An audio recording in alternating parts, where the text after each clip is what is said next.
Que a graça do nosso Deus em Cristo Jesus esteja sobre nossas vidas. Nós estamos refletindo, nos aprofundando na palavra de Deus, diante da experiência que Moisés teve com o Senhor no deserto, na sarça que ardia e não se consumia. E daquela sarça o Senhor fala com o seu servo Moisés.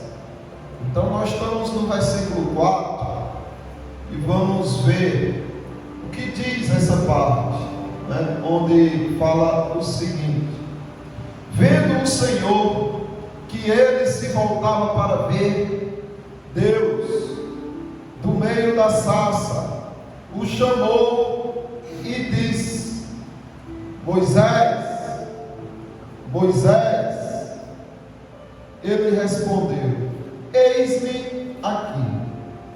Deus faz questão de chamar Moisés pelo nome dele. Aqui é Deus se apresentando a Moisés de uma forma mais íntima. Não é que Moisés não conhecesse Yahvé. Ele conhecia. E ele conheceu por providência de Deus. Porque quando ele foi dado à filha de Faraó, quando ela o encontrou naquela manjedoura, naquele cesto coberto com betume para que não afundasse, que ela pegou aquele menino e disse: é muito belo, eu vou ficar para mim com esse menino, e adotou aquele menino. E ela disse: mas eu preciso de alguém para amamentar esse menino, uma ama que amamente esse menino. E aí a irmã dele estava próximo e disse: eu tenho uma pessoa que pode amamentar. E sugeriu, e era a mãe de Moisés.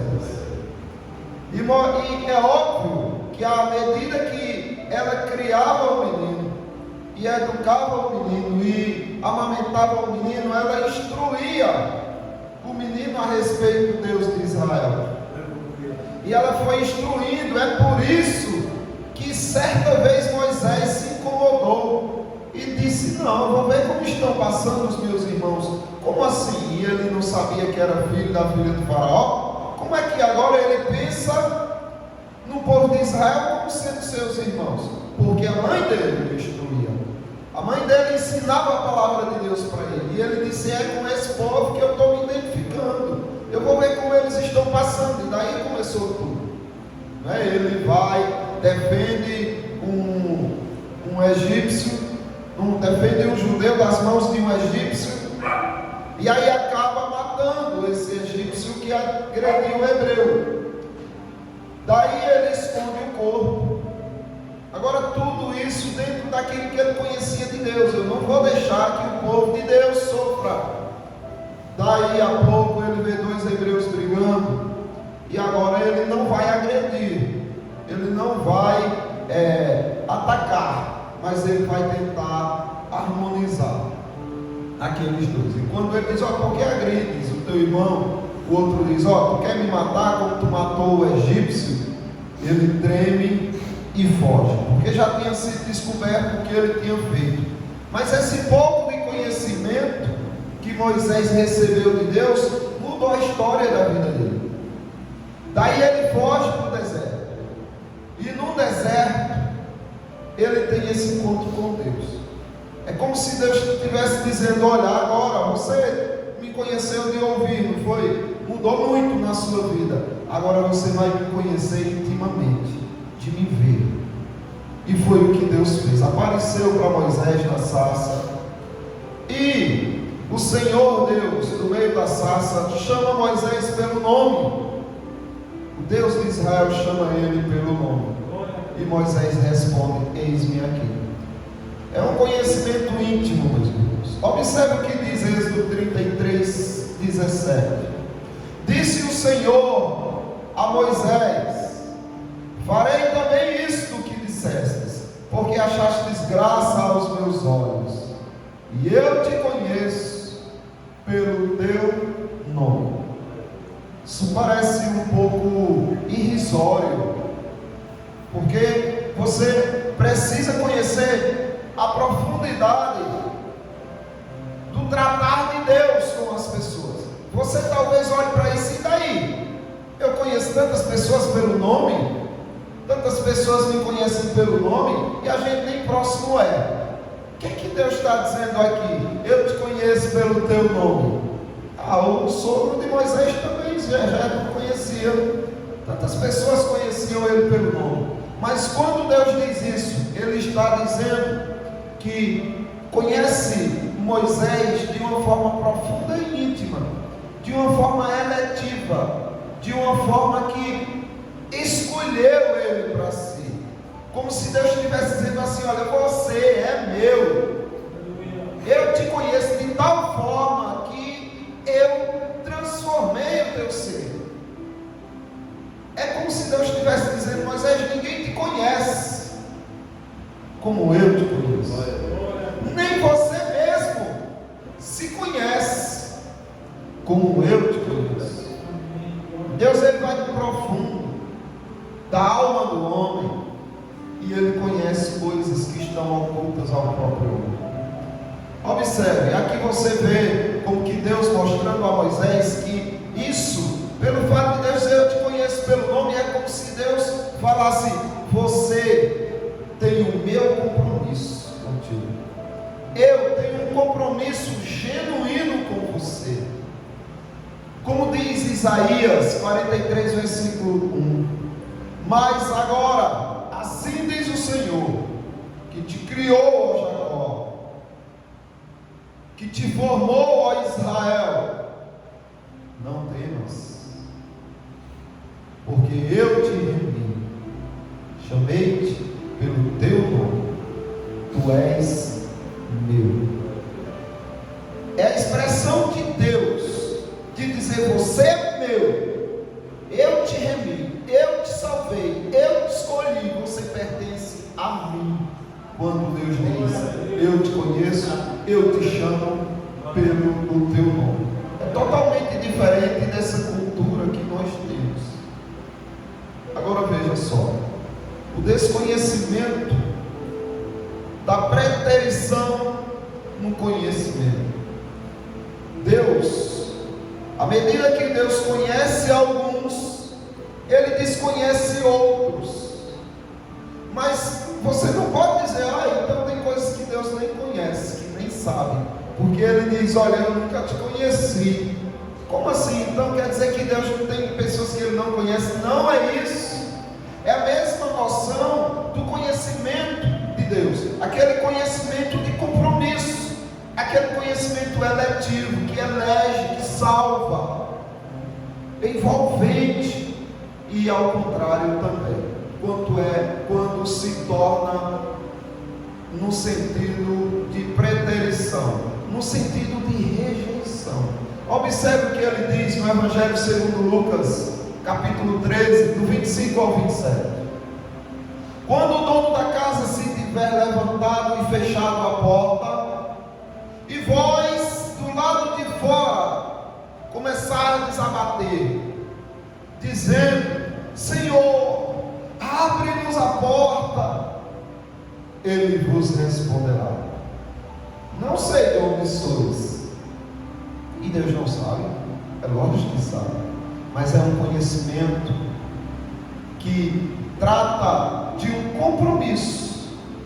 É como se Deus estivesse dizendo: você não tem compromisso nenhum comigo, eu também não tenho compromisso nenhum com vocês, eu não sei de onde vocês são. Aí eles vão dizer o seguinte: nós comíamos e bebíamos na tua presença, tentando refrescar a memória de Deus. Nós comíamos e bebíamos na tua presença, não lembras? E ensinavas em nossas ruas. Veja, eles tinham conhecimento, mas era um conhecimento vazio, sem compromisso com Deus, sem amor por Deus. E aí a resposta será: mas Ele vos dirá: não sei de onde vós sois, apartai-vos de mim, vós praticais a iniquidade. Mas vocês percebem que o fato de Jesus Cristo dizer eu não conheço de onde vocês são, não significa que ele não tem conhecimento de onde aquelas pessoas são, mas significa que ele não tem nenhum envolvimento com essas pessoas. Ele não os elegeu, não faz parte dele. Então ele desconhece estes para salvação. Tem outra situação que ocorre algo igual: o desconhecimento da preterição nas obras. O desconhecimento da preterição nas obras.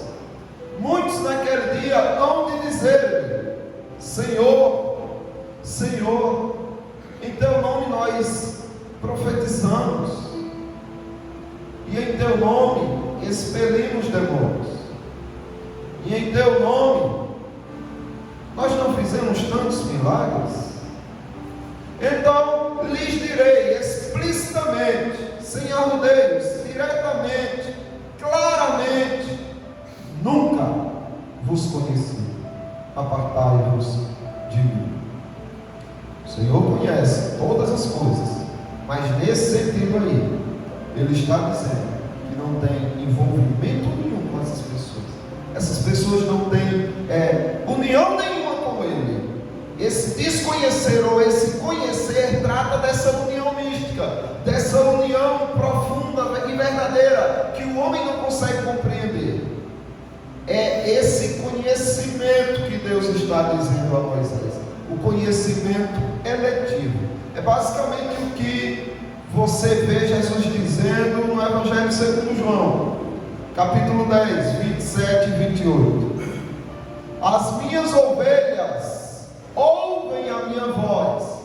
Aí ele diz, observe, eu as conheço. Depois ele diz, eu lhes dou a vida eterna, jamais perecerão. E ninguém as arrebatará da minha mão, como o pastor bem colocou aqui. Mas observe que Jesus Cristo diz, eu conheço-as. É isso que ele está fazendo com Moisés. Moisés, eu te conheço. Ou seja, você é meu, eu te elegi, ninguém te tirará da minha mão. É uma relação individual, particular.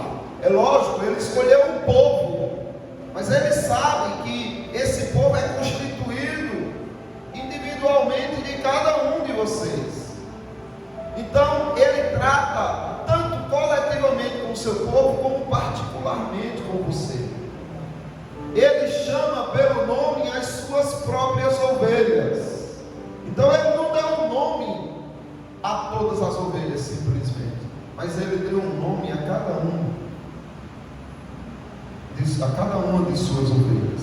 Ele chama pelo nome as suas próprias ovelhas.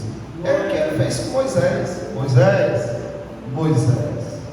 O conhecimento é um conhecimento relacional, é uma relação de harmonia, de amor, de afeto, de compromisso. Conheço as minhas ovelhas. Ele conhece pelo nome, não no sentido simplesmente de saber o seu nome, mas de que você, por causa disso, pertence a Ele. Então lembre-se disso. Deus te conhece pelo teu nome, como Ele conhecia Moisés. Isso significa que Ele te elegeu, Ele trouxe você para dentro dEle, Ele trouxe você para o reino dEle. Ele sabe que você é dEle, Ele te conhece pelo teu nome. E a consequência disso é você seguir a voz dele. Veja só, quando ele chama Moisés, ele respondeu: eis-me aqui. O Senhor quer? É a mim que o Senhor está chamando? Olha eu aqui. Ele responde. Deus continuou: não chegues para cá, e vai dando algumas instruções, e ele vai obedecendo a essas instruções. Então o primeiro fato é a eleição de Deus. Ele te escolhe, Ele se mostra para você. Você se prende a Ele em amor, e daí para frente você começa a ouvir a voz dele, e vai seguindo tudo que Ele ensina Deus continuou e continuou e continuou falando com Moisés até o último dia de vida de Moisés. E sabe o que aconteceu depois que Moisés morreu? Deus continuou falando com ele, agora na glória. Vocês acham que Moisés está dormindo no sono dos mortos? Não. Pedro testemunhou, Tiago e João testemunharam. Moisés, no monte da transfiguração, com Elias, conversando com Cristo a respeito da missão de Jesus. Então, eles estão ouvindo até hoje as ordens do Senhor, as instruções, os ensinamentos, como você também tem ouvido. Você, quando é chamado, passa a segui-lo. Veja se não é isso que acontece, o conhecimento do caminho para o conhecimento de Deus.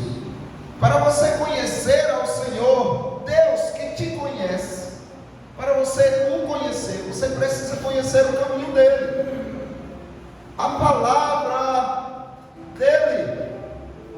Você conhecendo este caminho, esta palavra, você conhecerá o Deus que te conhece pelo teu nome.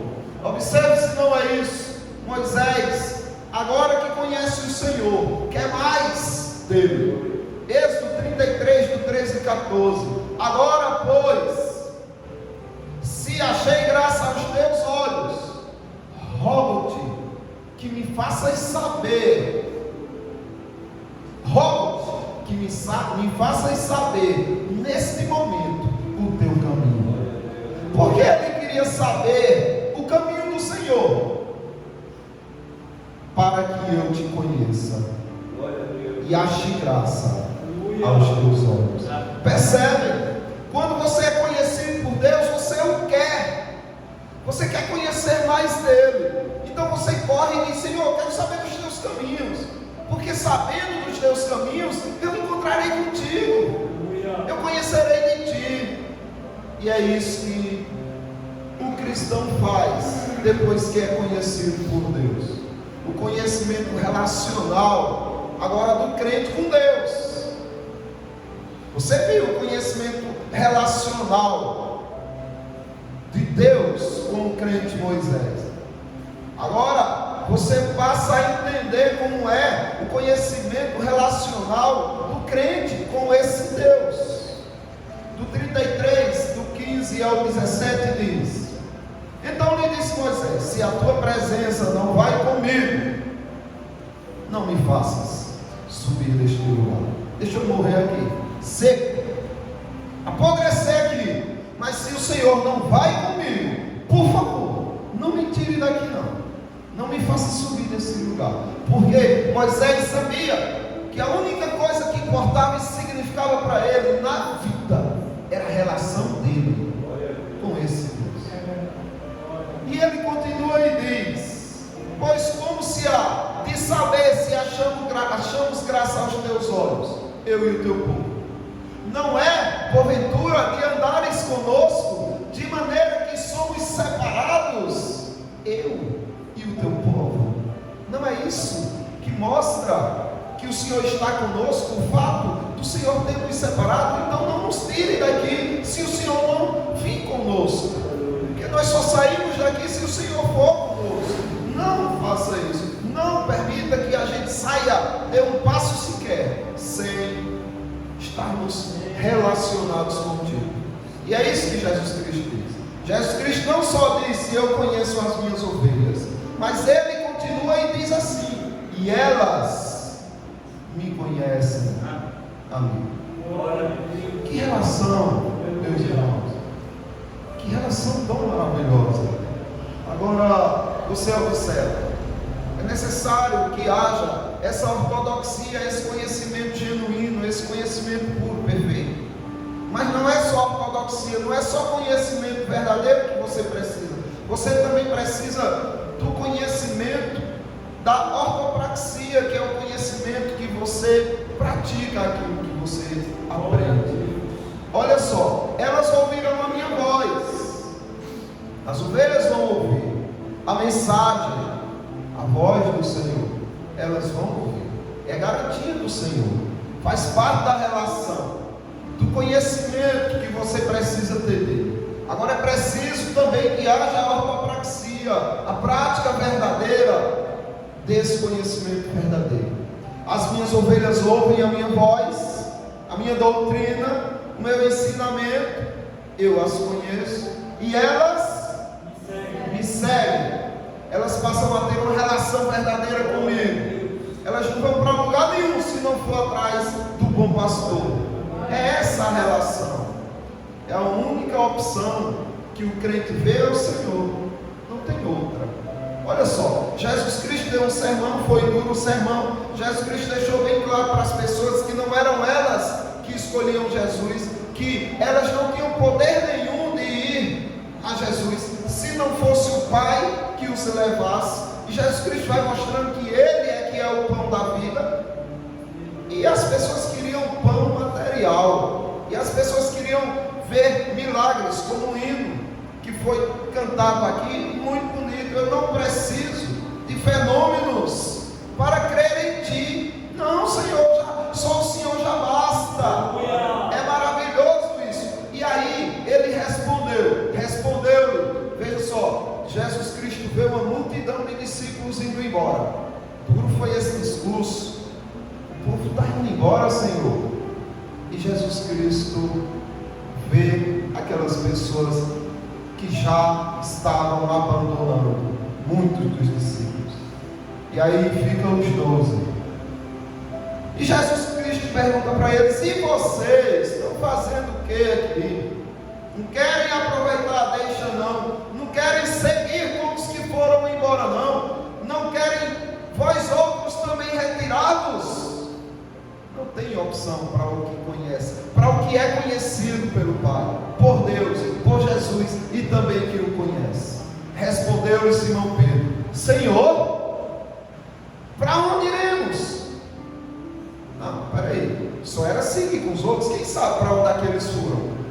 Cada um foi para alguma coisa que gosta, mas Pedro olhou para todas aquelas opções e disse: não vale, para mim não quero, não vale, eu só tenho uma opção: seguir o meu mestre, seguir o meu Senhor. Para onde iremos, se só o Senhor tem as palavras de vida eterna? Olha o interesse de Pedro, nas palavras de vida eterna. Então é essa relação, esse conhecimento que o crente tem com o Senhor. Então Ele te conhece pelo teu nome. Isso é mais profundo simplesmente do que um conhecimento teórico a respeito de você. E também, a partir de ser conhecido, você começa a seguir a voz do Senhor. E por fim, Ele te faz sentir quem Ele é, o que Ele faz. Observe o que está acontecendo aqui. Deus continuou: não te chegues para cá, tire as sandálias dos pés, porque o lugar em que estás é terra santa. Então Moisés precisava tirar as sandálias dos pés, porque o lugar que ele estava era terra santa. O que é que isso significa? Muitos veem isso como um sinal de reverência. Pode ser também, mas o que Deus de fato está querendo aqui é que Moisés se desarme e tire qualquer coisa que possa interferir no contato da santidade de Deus com ele. As sandálias eram interferência. As sandálias não permitiam que Moisés sentisse aquela terra nos seus pés, aquela terra santa. Veja só o desejo de ter mais de Moisés. O 33 de Êxodo 18 e 19. Mas diz assim: então ele diz: rogo-te que me mostres a tua glória. Moisés, ele já tinha visto muito, mas ele queria mais, porque ele estava experimentando a cada passo, a cada momento desse Deus maravilhoso. E quando você tem contato com Deus, você não consegue desejar outra coisa. Você não consegue ter outro interesse. Por que os crentes se corrompem tanto? Por que os crentes se envolvem tanto com coisas, com besteiras, com futilidades? Por que eles pedem a paz que Cristo presenteou a eles? Por causa de coisas do mundo, agitação dessa vida. Sabe por quê, meus irmãos? Porque os crentes não tiram as sandálias dos pés. Porque existe uma borracha envolvendo, uma borracha que cola nos crentes, que envolve eles de tal maneira, uma borracha suja, corrupta, que não permite que eles sintam a santidade de Deus, que eles não permite que eles tenham contato direto, íntimo, bem singular com Deus. Não permite. E aí eles acabam tomando e se inclinando para coisas que eles acham que vai satisfazê-los, mas não vai. Só vai afastá-los ainda mais da felicidade que pertence a eles, a felicidade de Cristo.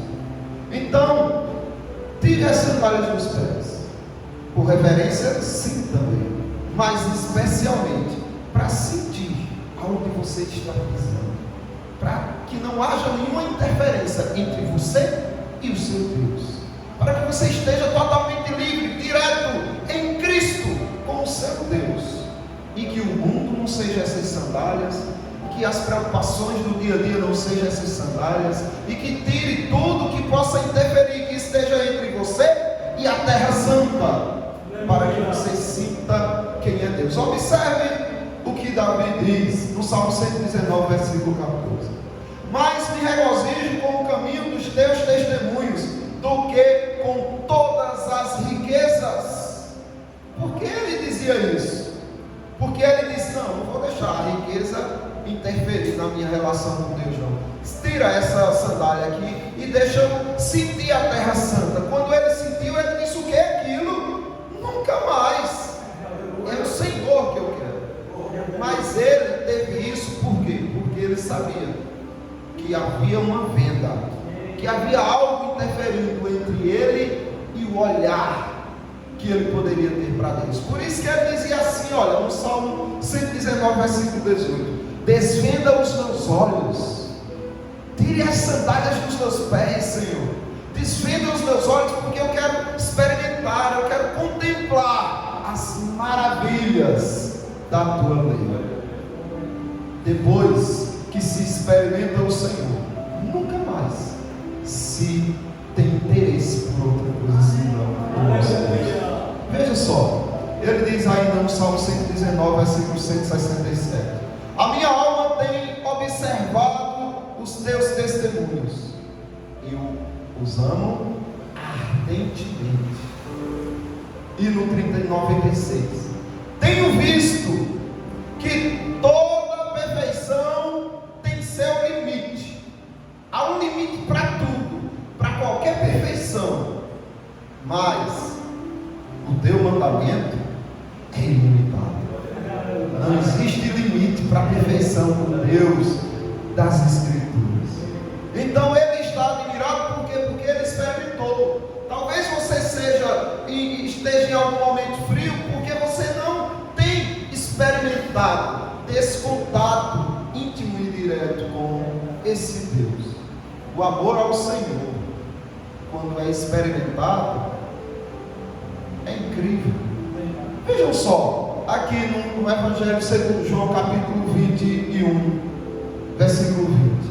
Então Pedro, voltando-se, viu que também ia seguindo o discípulo a quem Jesus amava. Como assim ele não amava os outros, não? Parece que aqui Pedro e os outros apóstolos identificavam que era um amor diferenciado, o qual na ceia se reclinara sobre o peito de Jesus, perguntando: Senhor, quem é o traidor? Então aqui João está relatando que esse discípulo a quem Jesus amava tinha esse hábito de chegar em Jesus, Senhor, deitar a cabeça no peito de Jesus e começar a conversar com Jesus. Agora, meus irmãos, Jesus faz acepção de pessoas, Jesus faz acepção de discípulos. Não, errado.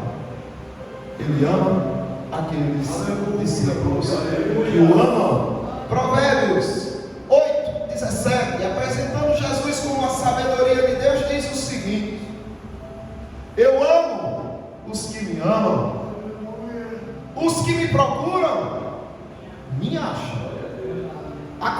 forma desse amor não ser igual para com os outros, era dos outros. João é que foi sábio e disse: não, que eu quero mais de Jesus. E quanto mais ele ia, mais ele tinha. Os outros ficavam arranjando alguma desculpa, timidez, alguma coisa, e se afastavam. Então ia para quem queria. Observe o que Jesus diz em Apocalipse capítulo 3, 19 a 22. Eis que estou à porta e bato. Se alguém ouvir a minha voz e abrir a porta. Olha, ele está falando isso para a igreja, viu? Não é para o mundo, não. O mundo nunca consegue abrir a porta para Jesus. É Jesus que abre a porta, é Jesus que escolhe, é Jesus que chama. Depois que ele chama, essa relação dele com o cristão, dele com o crente, se torna possível. Dele dizer: olha, cristão, olha, crente, eu estou na porta batendo. Olha, igreja, estou batendo na tua porta. Se você ouvir a minha voz e abrir a porta, eu entrarei e cearei com ele. Veja, você vai ter um banquete oferecido pelo próprio Senhor e ele comigo. Então vai ser algo relacional. Ao vencedor dar-lhe-ei sentar-se comigo no meu trono. Observe. Ao vencedor, aquele que ouvir a minha voz, que abrir a porta, eu cearei com ele, e ele terá um lugar especial ao meu lado, no meu trono. Mas e se você costuma não ouvir? Costuma ouvir só o que te interessa? Você vai ter essas honras? É lógico que não. Mas a culpa é de quem? É sua. Porque ele está dizendo para a igreja que bate, e se ela ouvir, ele vai se dar. Aleluia. Então, lembre-se, para concluir, que ele te conhece pelo teu nome. Isso é muito grandioso. E pelo fato de ele te conhecer, agora você é capaz de ouvir o bater e tem condições de abrir a porta. E aí você seguir com ele. E ele passa a te proporcionar momentos tão incríveis que nada nesta vida vai surtir efeito ou tirar tua atenção do teu amor para com ele. Então que Deus abençoe os irmãos e que a graça de Deus nos faça